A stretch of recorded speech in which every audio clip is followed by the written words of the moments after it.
distintos partidos, distintas opciones. Hoy día estamos con Johannes Kaiser, candidato a diputado por el Partido Republicano por el Distrito 10. En ese distrito, Johannes, hay que entrar a sablazo, parece, en tu sector. Hay mucha gente ahí, pero que lleva mucho tiempo.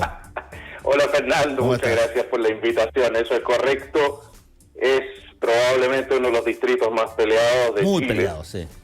Y con razón, si es el distrito que también alberga a la sede del Poder Ejecutivo, ¿no? Son más de 1 millón de personas que viven en este distrito. Yo no sé a quién se le ocurrió hacer distritos tan grandes. Ahora, eso tiene una inconveniencia, por cierto, material, que es de que en esta cosa nueva de los recorridos, los territorios, las calles, etcétera, bueno, te puedes pasar recorriendo toda la campaña y todavía te van a faltar comunas por ir, digamos. Absolutamente, y no solamente eso. Desde el punto de vista del trabajo parlamentario, yo honestamente me pregunto por qué lo hicieron como lo hicieron. Desde el punto de vista del trabajo parlamentario es prácticamente imposible después hacer un buen trabajo de representación si no tienes un contacto con tu votante.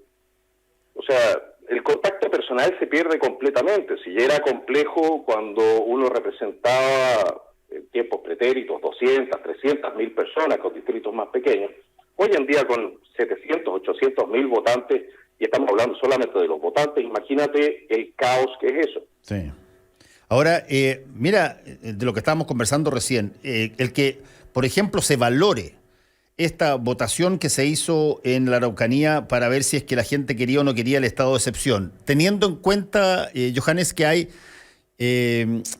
países que han hecho de la consulta a la ciudadanía un estándar, como Suiza, por ejemplo.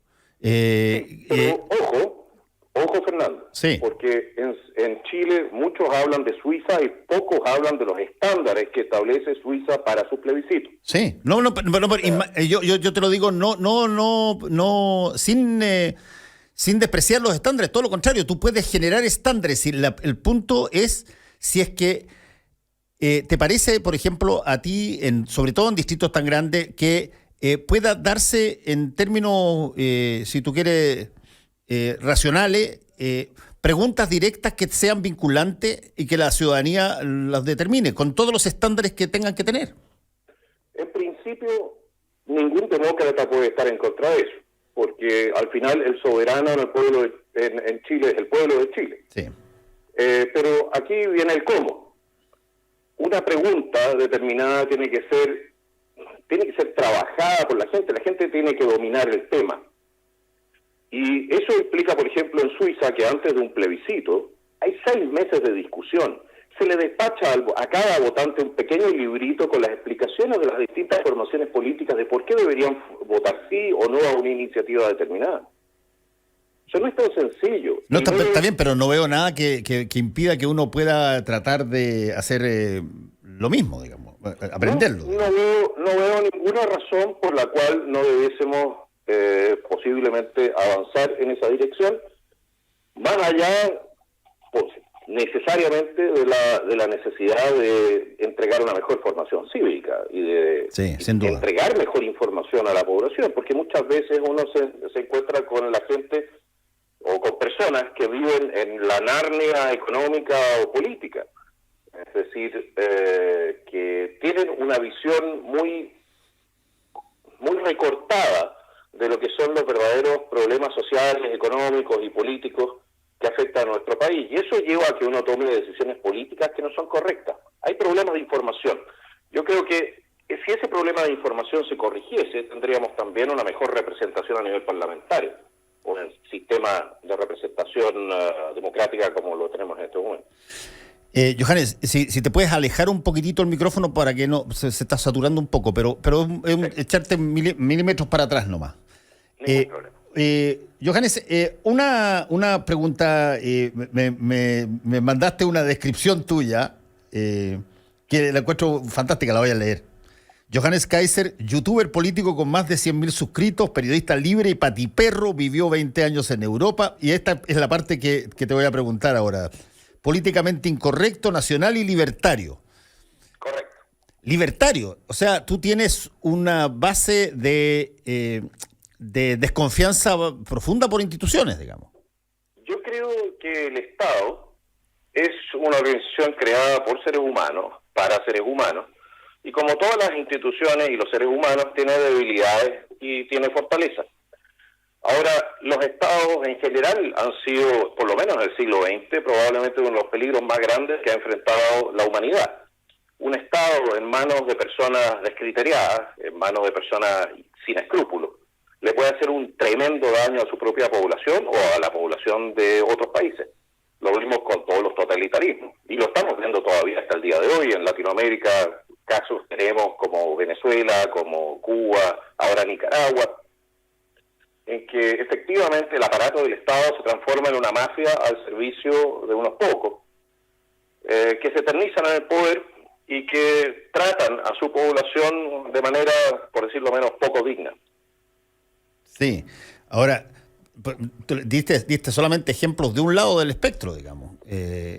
Los estados, el Estado nazi fue un Estado, el Estado de Erdogan en Turquía es un Estado, y son el Estado húngaro es un Estado, y son pero extraordinariamente conservadores y muy rígidos también. El Estado húngaro, saquémoslo de esa ecuación, porque el Estado húngaro sigue siendo una democracia. Es decir, sí, sigue siendo una democracia. Los húngaros cambian de opinión, pueden perfectamente tener un gobierno socialista, si así les place. En el caso de los nazis, evidentemente que no es el caso, y yo no me asocio con los nazis, no creo que los nazis, de hecho yo tengo la crítica de que los nazis no serían de derecha, pero ese es un tema que podríamos, sí, en ese tema nos podríamos expandir en una discusión mucho más larga que una botella de vino. No, y además, claro, hacer historia retrospectiva, siempre al final uno cae en mirar el pasado con los ojos de hoy. Eso no es muy sano, digamos. Eso es correcto. Y en el caso de Erdogan es producto de una cultura política en el Medio Oriente que nunca ha sido muy dada a la democracia tampoco. O sea, es un hecho de la causa. Ahora, yo no me asociaría a Erdogan. ¿Por qué? Porque Erdogan representa una forma de gobierno muy autoritario, muy interventor en lo que es el proyecto de vida de los ciudadanos de Turquía. Yo personalmente no creo en esa forma de hacer gobierno. Sí, eso es interesante porque leyendo, por ejemplo, el programa de José Antonio Kast, que es del Partido Republicano, hay ciertas cosas que son bien interesantes y que él las ha repetido muchas, pero hay algunas que, incluso creo que alguien lo dijo la semana pasada, esta idea, por ejemplo, de ver, ya se ha tratado antes esto, ver la posibilidad de traer socios privados a Codelco. Por ejemplo, una cosa que en algún momento dado tú mencionabas, la privatización, aunque fuera parcial de Codelco, y automáticamente se erizaba todo. ¿Siguen con esa idea? Bueno, el pragmatismo nos indica lo siguiente. ¿Qué es lo que quiere Chile de Codelco o de la explotación cuprífera? Nosotros queremos la mayor cantidad de recursos a disposición de la gente que los necesita. Queremos que la mayor cantidad de recursos posible entre al sistema de salud, al sistema de educación, etcétera.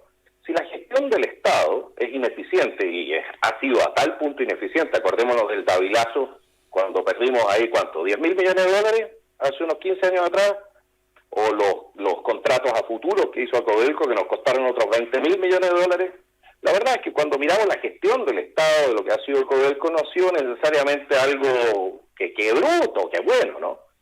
Y esos 30.000 o 40.000 millones de dólares que se han farreado ahí, más el hecho de que Codelco se haya transformado en caja pagadora de favores políticos, indica que quizás sea bueno introducir un poco la lógica de mercado al funcionamiento de esa empresa, para beneficio de todos.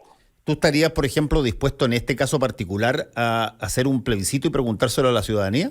Evidentemente, ¿por qué no? Al final se supone que los ciudadanos chilenos son los dueños de Codelco.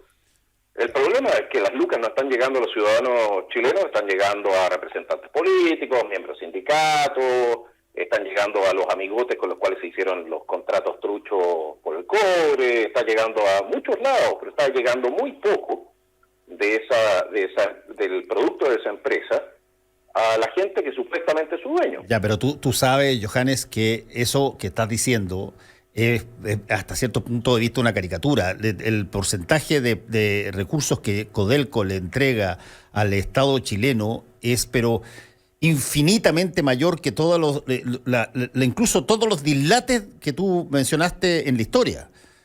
Sin ese flujo de dineros que entrega Codelco, hoy día, bueno, no podría prácticamente ni el presidente Piñera ni ningún otro presidente poder gobernar. Bueno, a ver, yo te voy a decir una cosa. Yo puede que esté equivocado en las cifras, no quiero hacer el Boric acá, pero evidentemente que cuando yo vi las cifras la última vez, esto fue el 2019, el primer trimestre, Codelco estaba entregando un excedente de 300 y tantos millones de dólares. Extrapolado al año, tienen que haber sido, digamos, 2.000 millones de dólares. ¿De acuerdo? Del año 2019. Y eso con una empresa que ya tiene un nivel de deuda que es relativamente alto y que requiere de altas inversiones para recuperar su productividad, porque entre otras cosas están con los costos de producción más altos de la industria. Toda esa plata que no le está llegando a la gente y nos está costando a nosotros. Nosotros le tenemos que meter ahora plata a Codelco para mejorar esa productividad, para mejorar la ley del metal, etcétera. Yo personalmente creo de que, como no soy un especialista en el tema de ninguna manera, pero creo de que las distintas opciones deben ser analizadas. Yo no soy partidario de entregar toda la propiedad de Codelco, pero la gestión, evidentemente, no ha sido una gestión que a mí me satisfaga. Puede haber gente que tenga otras ideas al respecto. Me dice, entregan mucha plata al Estado, perfecto. Yo quiero que le entreguen más al Estado. Estamos conversando con el candidato a diputado del Partido Republicano por el Distrito 10, Johannes Kaiser. Johannes, ahora, ¿cuáles son las diferencias que tú ves, por ejemplo, en términos económicos, entre lo que ustedes proponen como Partido Republicano y lo que propone, por ejemplo, Sebastián Sichel? Porque la caricatura que puede darse y que puede sacar cualquiera es que, mira, son lo mismo. Todos de alguna manera están en el embrujo o en la nube de Chicago. Pero hay diferencias bastante grandes entre unos y otros y me gustaría ver cuáles son las diferencias y qué es lo que te gustaría a ti, si que eres elegido como diputado, llevar en términos de lógica económica. Ustedes han criticado muy duramente lo que han llamado la élite, que tiene control sobre la economía y eso de alguna manera golpea al mismo sector. A ver, yo creo que en Chile durante demasiado tiempo hemos tenido lo que se llama una derecha económica, es decir, es una derecha que reducía sus conocimientos en ser de derecha, en ser liberal o ser libertario, en poder leerse la tarjeta de crédito. Entonces, la verdad es que a mí me interesa la dispersión del poder y la dispersión del poder económico también. Eso implica necesariamente la defensa del libre mercado, también de aquellos desde la industria que pretendan crear carteles, que pretendan crear monopolios, etcétera. Nosotros no somos necesariamente o per se amigos del empresario. Somos amigos del libre mercado y el empresario que sea bueno en el libre mercado se impondrá. El que no sea bueno en el libre mercado tendrá que hacer espacio a quien lo sea. Esa es nuestra aproximación. Otro de los puntos que criticamos mucho en torno a eso es el evidente sesgo que ha tenido la justicia a la hora de perseguir ciertos delitos económicos, porque creemos que le hace daño al sistema, deslegitima al sistema. Nosotros no somos partidarios de proteger per se a personas por el hecho de ser empresarios. Estamos por defender un principio general, que es el principio de la libertad económica, contra todos sus enemigos, como ya lo decía Adam Smith, porque tiene dos enemigos posibles la libertad económica: el Estado y empresarios que tratan de cerrar el sistema. Ahora, la segunda parte de tu pregunta creo que me dispersé un poco, disculpa. No, dale nomás. ¿No? Respecto de Sichel, las grandes diferencias con Sebastián Sichel son las siguientes. Nosotros creemos que el ciudadano tiene derecho al producto de su trabajo. Es decir, mientras menos le quitemos al ciudadano, mejor le va a ir al ciudadano. El ciudadano podrá entonces tomar las decisiones en su vida que le parezcan más acertadas para resolver sus propios problemas. Sebastián Sichel está proponiendo soluciones desde el Estado. Y las soluciones desde el Estado normalmente son lentas, ineficientes y malas y caras. Al mismo tiempo nos dice a nosotros, señores, si ustedes rebajan los impuestos, el Estado se irá a la quiebra porque resulta que estamos con un nivel de gasto muy alto. Bueno, la solución a eso es reducir el nivel de gasto del Estado. No es aumentarle los impuestos a la gente, o no es mantener una estructura de impuestos como la chilena, que tiene la economía ahogada. El hecho de que Chile tenga 27,5%, 28% de impuestos a las empresas, comparado con el 22% de Suecia, nos está diciendo de que estamos por el camino equivocado y que estamos liquidando, literalmente liquidando nuestra competitividad a nivel internacional.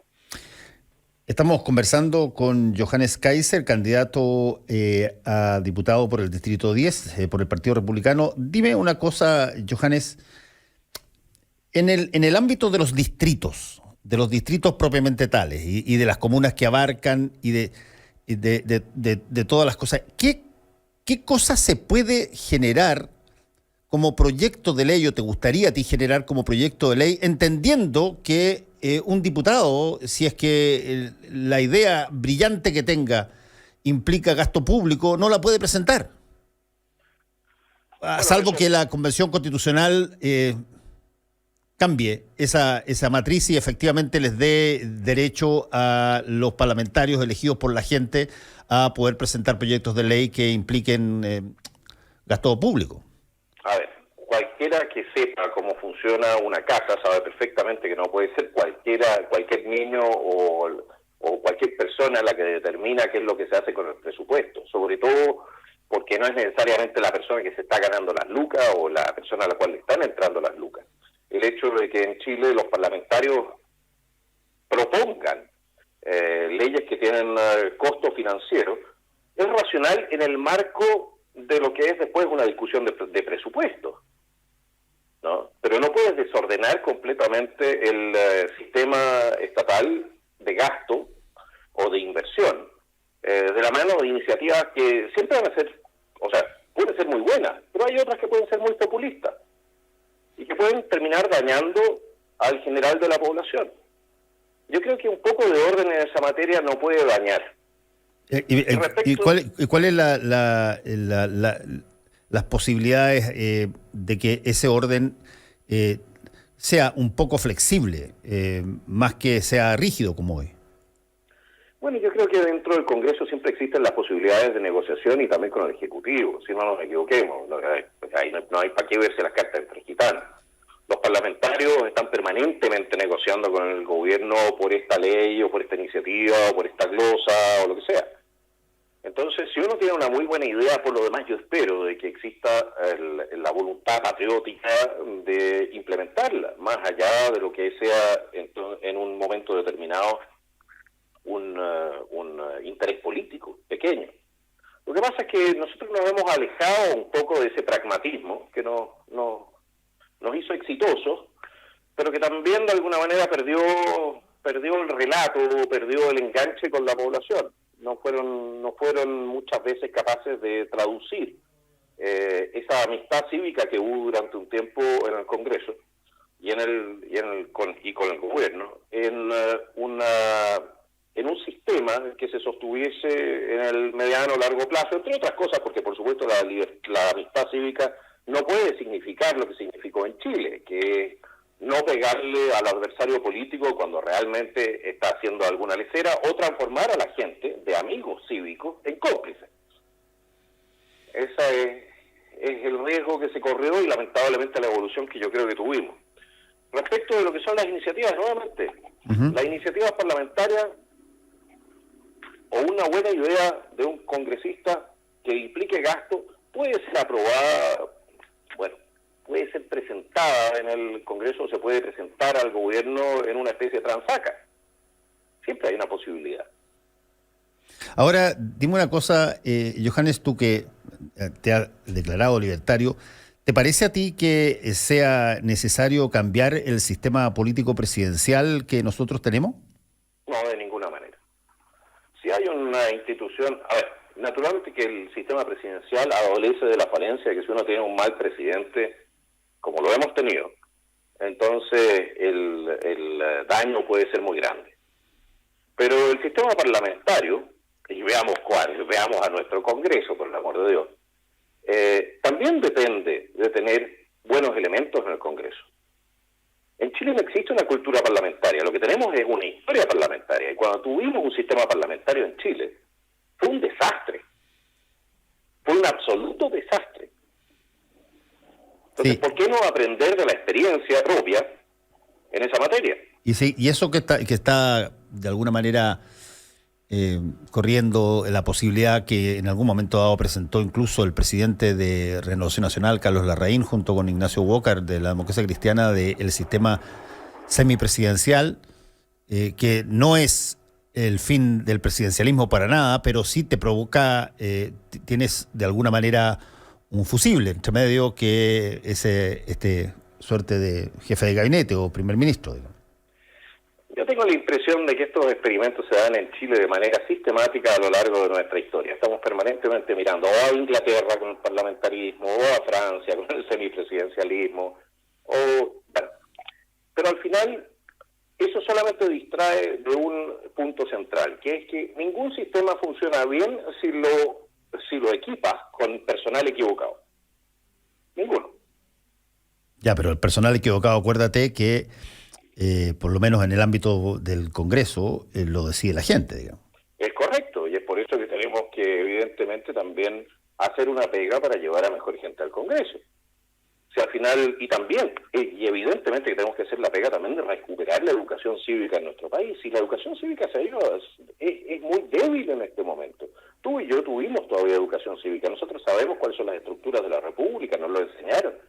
Pregúntale a gente joven hoy en día.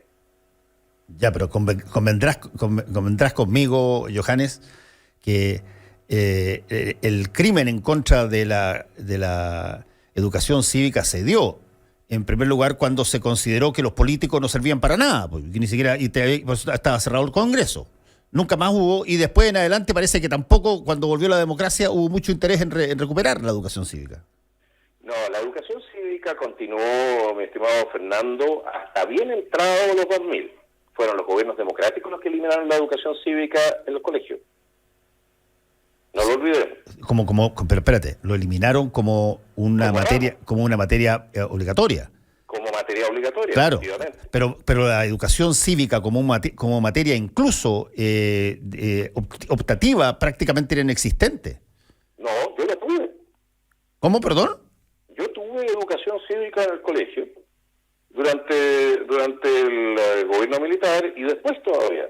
O sea, yo tuve educación cívica y era una materia obligatoria. Se cambió esto, creo que a fines de los 90.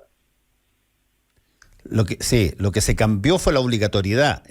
Pero te insisto, es bien difícil hacer una educación cívica, y yo también estaba en el colegio en la época de la dictadura, y te digo, bien difícil hacer educación cívica cuando tú tienes abolidos los partidos y eliminado el Congreso. Eso es correcto. Sí, es interesante cómo se enseña educación cívica así. Bueno, así como puedes enseñar, por ejemplo, liberalismo en Cuba. ¿Y se enseña el liberalismo en Cuba?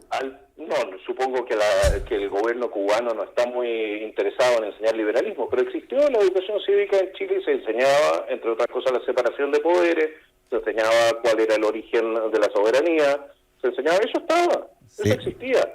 Lo que pasa es que evidentemente tenías un sistema que en ese momento estaba cerrado a la competencia política, pero es un sistema que terminó o se empezó a abrir a más tardar en 1980, tuviste un receso de 7 años, no de 17.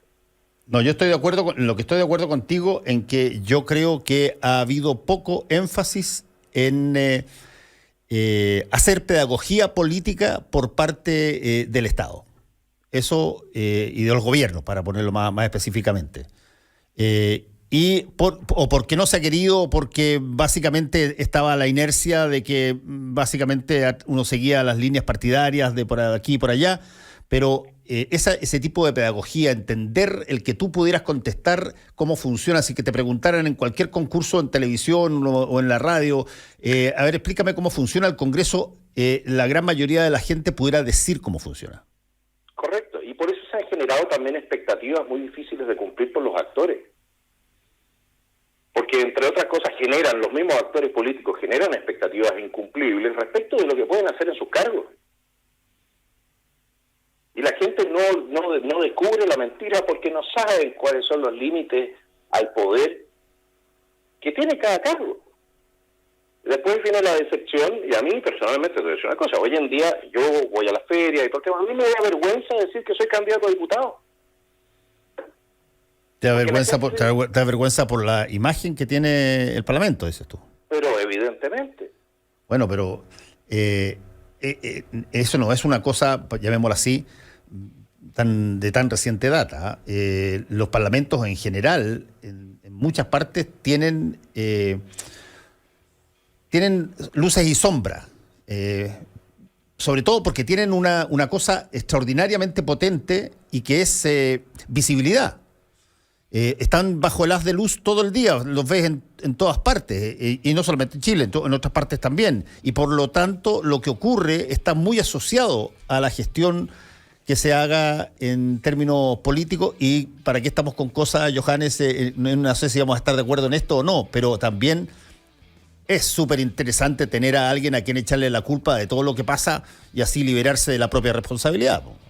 No, eso es evidente, pero tú tienes que concordar conmigo, Fernando, que la calidad de nuestro Congreso deja mucho que desear en comparación incluso con congresos anteriores nuestros.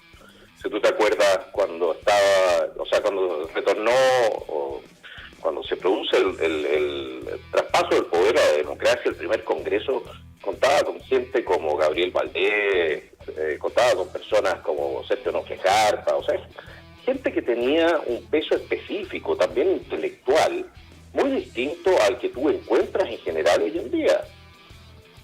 O sea, la calidad de nuestro Congreso se ha desmoronado. Y evidentemente que de la mano de ese desplome viene la pérdida de confianza en la institución. Y la pérdida de confianza en la institución es un peligro para la democracia. Hemos tenido malos congresistas, hemos tenido malos congresos, ahora ha llegado el tema del paroxismo, durante los últimos 2 años, en que la verdad es que es una carrera de quién es más populista. Y bueno, eso a costa de la gente, pues si la gente termina pagando el pato de la uva. Bueno, y esa misma gente a la que tú y todos los demás candidatos buscan para que los lleve a justamente ese lugar. Exactamente, porque yo tengo y nadie se presenta diciendo, mira, yo soy mediocre, yo soy una persona penca, la verdad es que se me va a olvidar mañana la cosa. No, todo lo contrario. Sí, pero como decían por ahí, la primera forma de corrupción es postularse a un cargo para el cual uno no está preparado. Bueno, esa es una cosa que quizás yo estoy últimamente leyendo harto sobre cuál es la responsabilidad del votante en la elección de los países. Y si es que esa frase de que cada país tiene el gobierno que se merece, ¿es real o no es real? Bueno, yo creo que no, porque ningún país se merece, por ejemplo, tener un gobierno como el nazi. No creo que Venezuela se merezca tener a Chávez. A Maduro ahora. O a Maduro. Sí. La verdad es que esa frase es una frase cliché, pero cuando tú ves las consecuencias de los malos gobiernos para la gente, creo que el castigo es demasiado duro para el pecado. Sí, Johannes Kaiser, candidato a diputado por el Partido Republicano por el Distrito 10. Muchas gracias, Johannes, por haber estado conversando con nosotros. Que te vaya muy bien.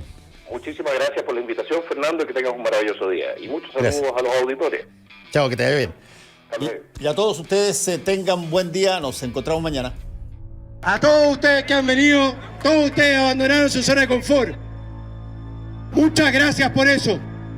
Este es el inicio, no el final de un movimiento que nos va a llevar a recuperar cuadra por cuadra nuestro país para la ley, para el imperio de la ley y la libertad. Queremos un país donde no sean los honestos los que tengan que vivir tras la reja. Queremos un país donde no sea el político el que tenga el derecho a decirle a ustedes cómo educar a sus hijos. Ahora, una promesa, una sola. Nosotros, damas y caballeros, Vamos a trabajar por ustedes hasta caer exhaustos.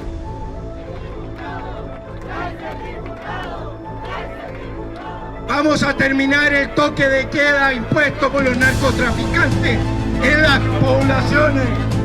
Les vamos a quitar los recursos públicos a las organizaciones que defienden a delincuentes. Vamos a cerrar las fronteras de este país a todo aquel que no sea verdaderamente un perseguido político, porque seguiremos siendo asilo contra la opresión. Pero no vamos a ser asilo de delincuentes, no vamos a ser asilo de narcotraficantes, no vamos a ser asilo de terroristas y tampoco de mendigos. El que no aporta se deporta, damas y caballeros.